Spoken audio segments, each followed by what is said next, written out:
Jimmy B, Fox Sports 910, 99.9 FM, HD3, also on the iHeartRadio app. Before we start our G2G protein bar segment, Manuch, if I say this to you, and I'm going to quote an NFL football coach, okay? This is from yesterday. We're trying to finish the game the right way. We're not trying to run up the score.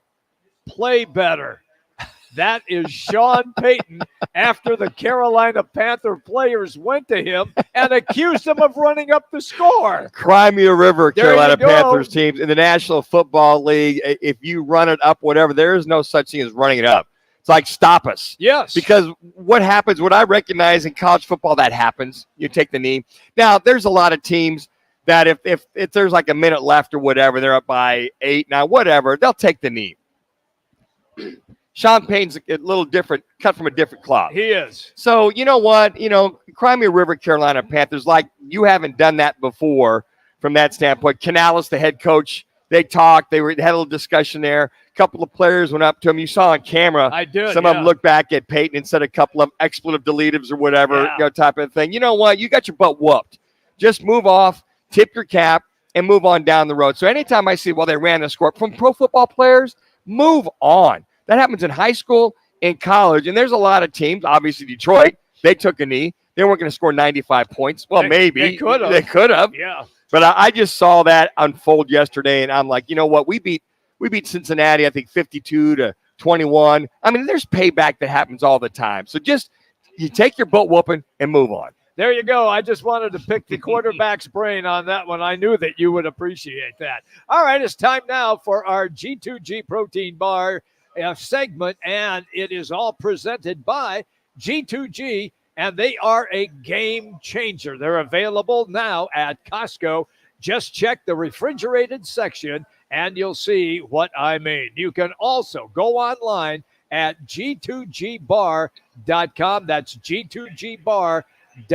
Manuch, what do you got for our game changer? Let's go back to Chavez Ravine and the LA Dodgers on Friday night, Rich. Cortez delivers. Freeman hits the ball to right field. She is gone! Gibby, meet Freddie. Game 1 of the World Series.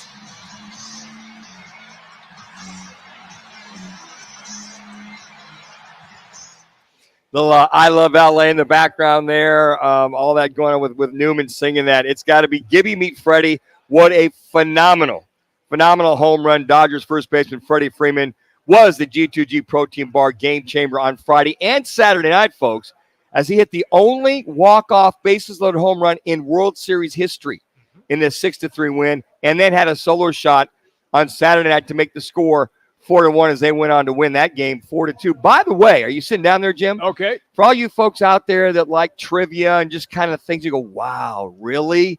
Well, Kirk Gibson's game-winning walk-off home run versus the A's was 36 years ago to the day. Okay. October 25th, 1988. And you also had October 25th. Here you are, 2024, right? Oh, my gosh. Same day. You got that? Yeah. Are you sitting down, Jimmy? I am. You got this? Yeah, I got it. You're not going to believe this, folks. Same exact time of the home runs. What? 8:37 in 1988 and 8:37 in 2024. 36 years later, both hit and they showed it almost the exact same spot that Gibson hit his and that Freddie Freeman hit his. I think it's like maybe 4 or 5 rows apart that it was. Wow. They said that, I guess the Vegas odd makers, how often does that happen? It might have been a 2 billion to 1 that anything would happen like that. So you look at something like that and you look at Freddie Freeman, he is definitely my G2G protein bar game changer of the nights, not night and nights this past weekend. No question about that. All right, I'm going to go to football. And we all remember Jameis Winston, the quarterback who led Florida State to the national championship. Then he gets into the NFL. He runs into some difficulties off the field. But then he has a year in Tampa Bay where he throws 30 touchdown passes and 30 interceptions at the same time.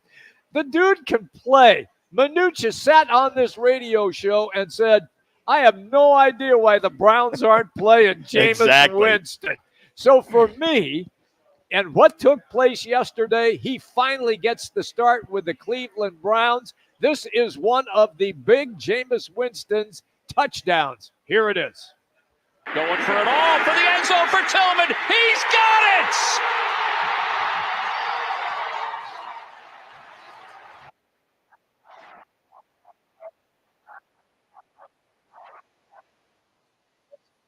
Winston has an unbelievable day throwing the football. Manuch, 334 yards, 3 TDs. What is he known for? Picks. Zero interceptions in that game.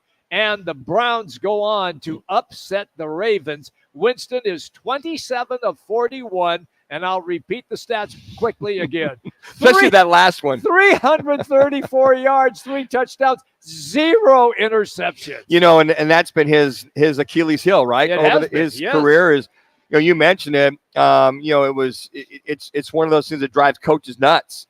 And you talked about in Tampa Bay, you know, the 30 touchdowns, the 30 interceptions. And, you know, you think and go, wow, the kid's on a roll, but he gives it right back. Yeah. So as many points as he may score, he may give, you know, 7 points back or 10 points back when he throws those picks. Now, I've seen him throw 3 picks in a game and wonder, like Dak Prescott last night, where the hell are you throwing the ball? There you go. But I think he's learned a lot. Folks, he's a phenomenal talent. He's always been a phenomenal talent, had a great arm. And I think that when I watch him play, I go, wow, what's the mental side of what he's seeing and what he's not seeing? So with Kevin Stefanski, I'm pretty sure they're going to stick with him.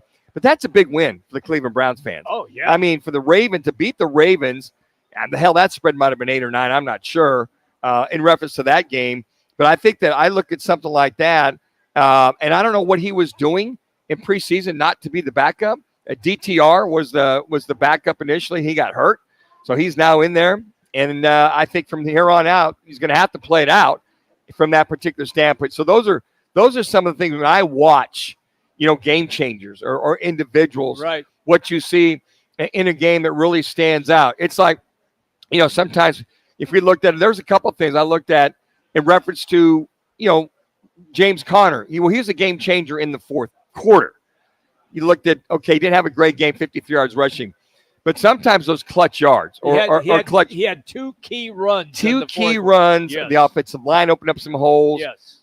You know, Kyler Murray, no interceptions yesterday. Right. I mean, there's so many key game changers that we take a good look at when we understand what you want to see in a game changer. And there's so many things as far as that is all set up. So those are some of the things. And speaking of the G2G protein bars, if you haven't tried them yet, you're missing out, folks. Not your average stale, off-the-shelf protein bar.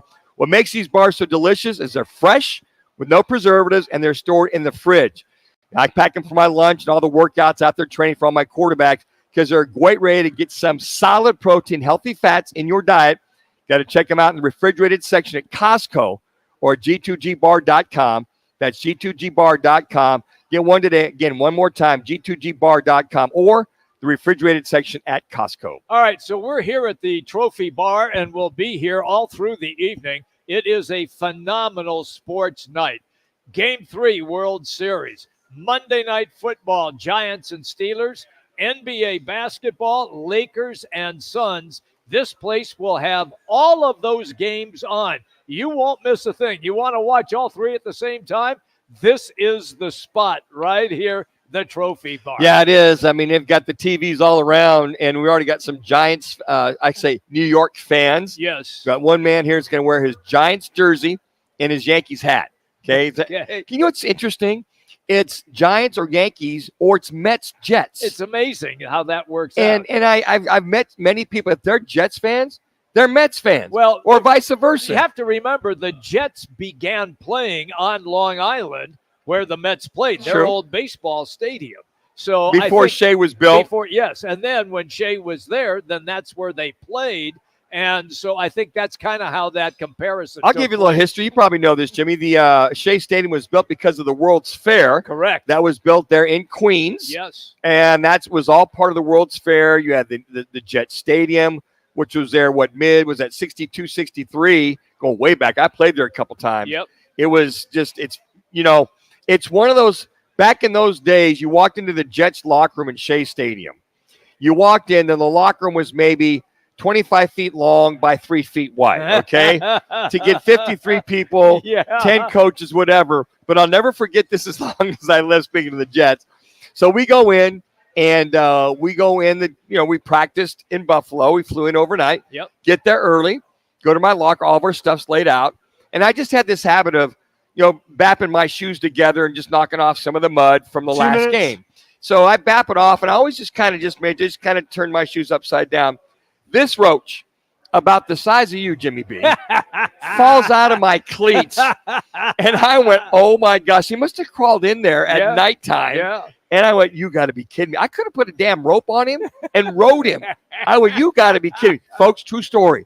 Because I would bap him, and I just kind of make sure I get everything. Yeah. And this roach, it must have been 95 inches long, give or take. But it was literally about 4 inches long. And the other thing, too, was the showers. Yeah. You know those little misting showers that they have? Yeah. They had like 3 or 4 of them with five nozzles around them. That's what your shower was. Oh, man. I'm like, you got to be kidding me. So it was the visitors' clubhouse that we would go into. And I just kind of laugh when I think about the Jets and playing in Shea Stadium and where the Mets and the Jets play. But it's interesting how you look at that and you go, hey, they're Giants or Yankees fans, or they're Mets or Jets fans. Must be that something with that part of the town. Well, it was because of Shea Stadium, and they both played there. Hey, real quick, Jimmy, let me give you a random fact of the day. Redheads have less hair on their heads than people with other hair colors. Yeah, it's a fact.